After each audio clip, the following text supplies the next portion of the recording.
Money Show. Personal Finance with Warren Ingram. So we're down to stage 3, load shedding. It doesn't affect my schedules at all. I don't know if it affects your schedules. Is it just cosmetic? Do you really believe it? And how long will it last? Oh, my word, traumatized. Warren Ingram from Galileo Capital. Let's talk about things we can control. We can't control markets, but we can control the way we think about money and approach money. So give us a sense of it, please. This idea of putting shock absorbers into investments. Explain what you mean. I think when we look at investment markets as they are at the moment, it feels like we're watching entire market cycles, which normally would run over a 7-year period, and we're seeing them happen sometimes in weeks, if not normally months. And so what we're seeing is things like the stock market absolutely rocketing, and then coming to a grinding halt, and then falling over a bit. We're watching the rand strengthen incredibly, way beyond a lot of people's expectations, and then in a matter of days kind of fall apart again.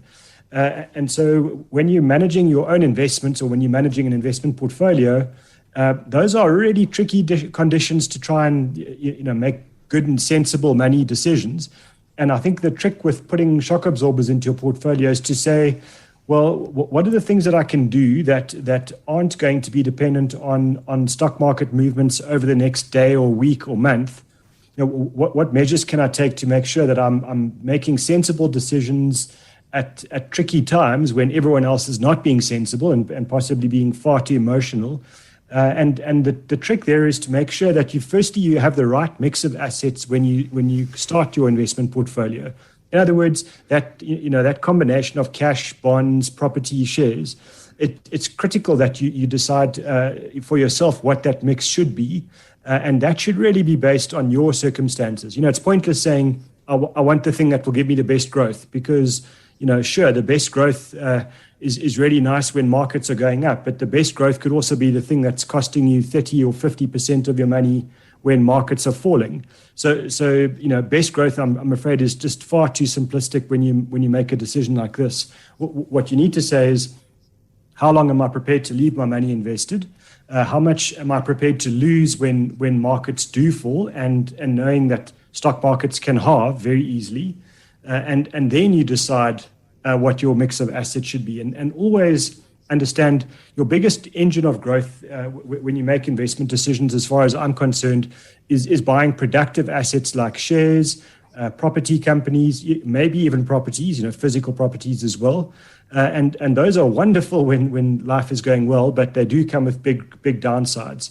And then to compensate for that, you put in the really boring, mundane assets like cash, and cash is never going to be the asset that gives you fantastic inflation beating growth. But when the world falls apart, it's amazing how comforting a bit of cash in your portfolio is, because it does give you a bottom in the portfolio. You're not going to lose all your money if you've got a good cash holding as well. And cash is a great place to be when markets do fall, because it means you can deploy some of that cash back into the growth assets that have lost a lot of value, but potentially are going to give you good growth in the future again. So it's a case of saying, the argument of cash, and cash is a beautiful thing, but when it's giving you a return at the moment of 1 or 2%, it does feel like it's being incredibly lazy sitting in a portfolio like that.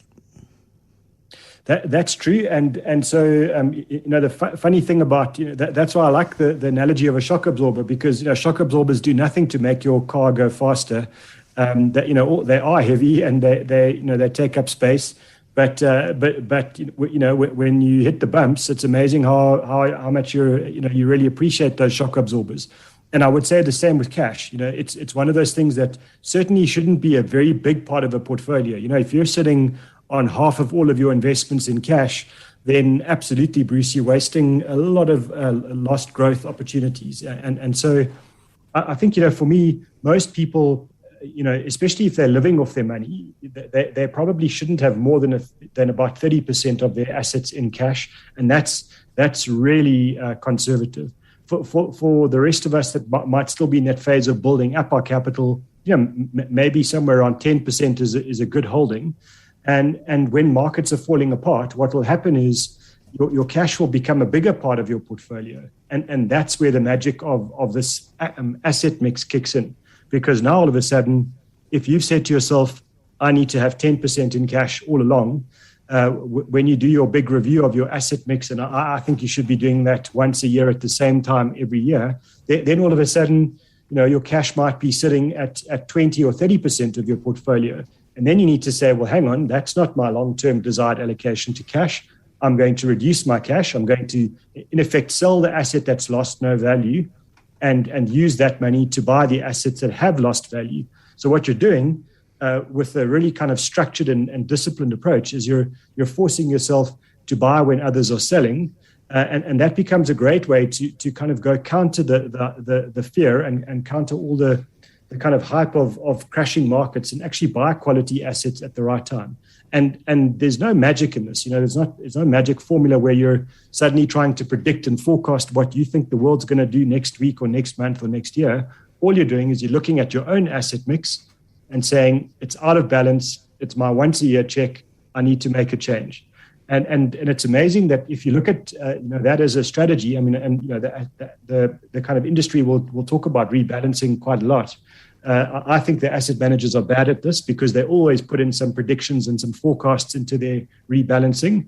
And so that's why you don't want to leave it to them. But, if you stick to a kind of a really simple, disciplined rebalancing approach that's entirely built around you and your circumstances, you end up doing a heck of a lot better than pretty much everyone else out there because they're all stuck on emotions and forecasts.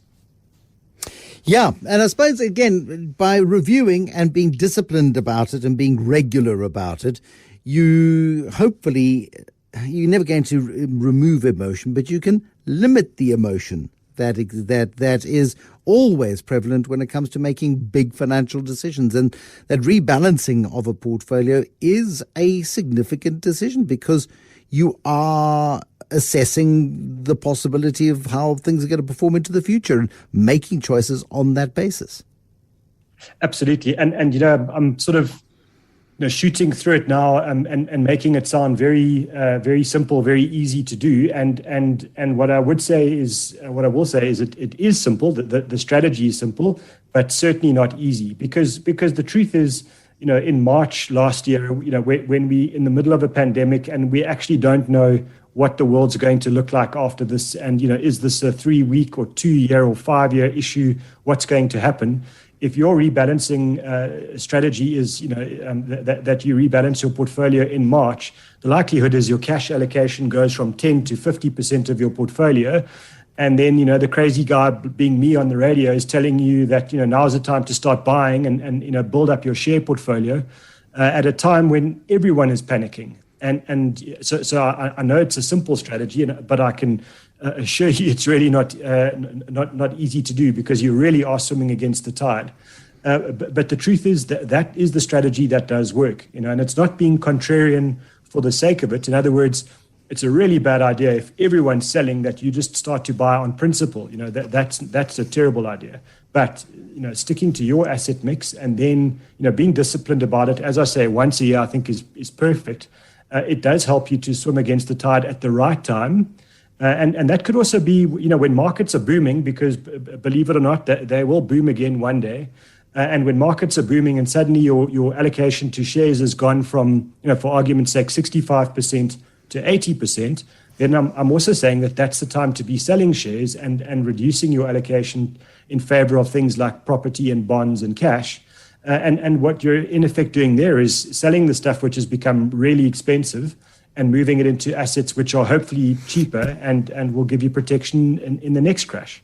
But then I'm paying capital gains tax. And, as much as I like to support the fiscus, this idea of paying capital gains tax means that I lose a big chunk of any gain that I've made over a period of time in order to do this rebalancing. And that kind of feels very hard and unfair. I said on Twitter today that this was going to be a tough show because I think you've had your full quota of coffee and I wasn't wrong. Sorry, but it's that thing where if you've got it within a retirement annuity or something like that, and somebody else has managed that money for you, or it's in an index fund, you don't have that problem because the rebalancing happens automatically. Absolutely, and I think that's a nice a nice solution for people in that space. Whether you're in an RA or a living annuity, or if you still have endowments, in an endowment, you're not going to face those issues. But even for those people who simply own shares or exchange traded funds, or just a portfolio of unit trusts, and they need to do this for themselves, there is one thing about doing rebalancing once a year, and that's that you start to rebase your costs when you're doing your capital gains. In other words, we're allowed as South African taxpayers to earn 40,000 rands worth of profit every year when we do transactions without paying capital gains tax. So if you're doing rebalancing once a year, and you are paying some capital gains tax, I take your point. It's always painful, but what you're also doing is taking advantage of this one little bit of kind of ray of light that SARS does give us around capital gains tax, which is this 40,000 rand a year profit allowance. So I do think that kind of tax harvesting helps, because in 20 years' time, when you might need to start drawing on the money, and you've got massive capital gains tax if you've never sold a thing, that's much more painful than, if you've constantly been rebasing your costs and taking advantage of a bit of tax harvesting, is what the Americans call it. Warren Ingram this evening with Personal Finance. In a moment, we're going to be talking about Tina's question to us this evening. And Tina said, please can you advise on the different types of tax-free savings accounts available other than the standard interest-bearing ones offered by the banks? Who's got the best offer in terms of total costs, stroke fees, and is one's capital investment guaranteed? That's Tina's question for Warren in a moment. The Money Show. Personal Finance with Warren Ingram. Warren Ingram, that question from Tina. Let's break it down into different bits and pieces. Tina's looking for the different types of tax-free savings account available other than fixed deposit type ones, the ones that just give you interest. Can we please ask someone at Treasury to change the name? Oh, I know they're not a marketing organization, but cheapers. This name just causes this problem all the time, and it's not Tina's fault. This is just a really lousy name. So I know it's called tax-free savings account, and account in South Africa means for almost all of us bank account, but the truth is that in a tax-free savings account, you can buy, anything from, a fixed deposit or, a interest-bearing account that Tina mentions. You can buy property funds. You can buy low-risk kind of balanced funds. You can buy high-risk balanced funds. You can invest all of it in shares. You can buy exchange-traded funds. You can buy rand-denominated overseas investments, inside the tax-free as well. So you really got an enormous choice, Tina. It's certainly not restricted to interest-bearing investments at all. I think in terms of the second part of your question around, is one's capital guaranteed? Well, that will really depend on what you buy inside your tax-free. So, if you buy a money market fund where you are going to earn an interest, your capital is not exactly guaranteed, but it's pretty safe bet. However, if you buy an exchange traded fund that invests in the top 40 or top 50 shares in South Africa, then definitely no capital guarantees in that. But probably over the next 5 or 10 years will do much better than an interest-bearing account. In terms of the other, the middle part of your question, what's on offer that's best in terms of costs and fees? I think the one thing, one of the things that Treasury's done well is they were quite prescriptive in terms of what fees could be charged in tax fees. They're not allowed. Asset managers are not allowed to charge performance fees, for example. But the reality is something that tracks an index, whether it's a local index or a global index, typically will be lower cost than an actively managed unit trust by a fund manager. So there you'll get a fee benefit. And so to me, that will probably be my default for a tax-free is some kind of a combination of a local and global index tracking investment for my tax-free. I hope that helps, Tina. The all-important question, is one's capital investment guaranteed? And this is what so many people, say, I don't want a cash investment. I don't want to put cash in the bank because I just don't get a rubbish return. I want to take risk, but I want my capital to be guaranteed. Just to take us through the realities around that. So when you're looking for an investment that's reliably going to beat inflation over time, The thing you need to understand is that you are absolutely forced to take investment risk. There is no magic bullet or magic pill or silver bullet that you can find that will give you an investment that will grow faster than inflation and come at no risk. That's my experience. I'm prepared to stand on my head and shout that all day long to anyone that will listen. You have to take some investment risk. And the assets that give us the best history of beating inflation over long periods of time have been shares and property companies. And, at various stages, shares and property companies, have easily lost about half of their value over a 12-month period. So that's the starting point. If someone says, gee, I really want a high growth investment, and that's the story. Then the other part of that is, are you happy to see your 100,000 rand go to 50,000 rand, make no changes, don't panic, don't start drinking, and just wait, and it will recover? Because if you are, then by all means do it. But if you're saying I want high growth and I want no risk, what you're asking for doesn't exist. That's the reality. I know lots of product providers out there will offer products that offer some form of a capital guarantee, and my view is they're expensive, and there is always a cost built in there. There's always some sacrifice of growth. So I don't think it's possible, Bruce, to find something that actually gives you no risk and high growth. I know that would be the brilliant product, but if there was such a thing, we all would have our money in there, and financial planners wouldn't have jobs, asset managers wouldn't exist. We'd all just have this miraculous investment that hasn't been discovered yet. Thank you, Warren. You mentioned asset managers. I mean, there's a good question. What is asset management, actually? So when you talk about asset management in the investment world, that's the process of buying a range of different investments, putting them together with the aim of getting long-term capital growth.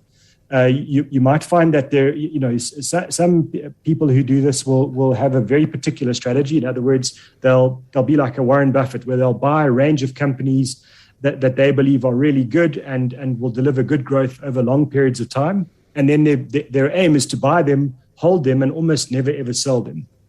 On the other end of the spectrum, you'll get asset managers who like to trade.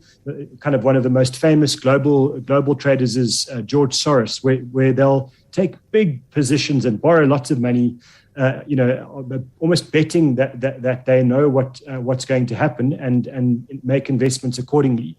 And so those will be traders, and then in between that you'll find a range of asset managers that might be quite slow and passive in terms of their approach to investments at certain times, and then quite vigorous in trading at other times. So asset management is simply the ability to put investments together and then try and get that growth. The idea is that you're getting good growth, and if the asset manager is good, that they're getting you that growth at a lower risk than what the stock market or the particular combination of markets are that you've got in your portfolio. History tells us that's not as simple as it sounds, and asset managers really struggle to do that. But in essence, that is what we're looking at. Okay, thank you, Warren Ingram. Warren Ingram with our personal finance feature on a Thursday evening, tackling your questions. Tina, I hope that helped, answering your questions on asset management and looking at this really important issue of protecting yourself from the huge volatility which has to come in markets in certainly the months ahead.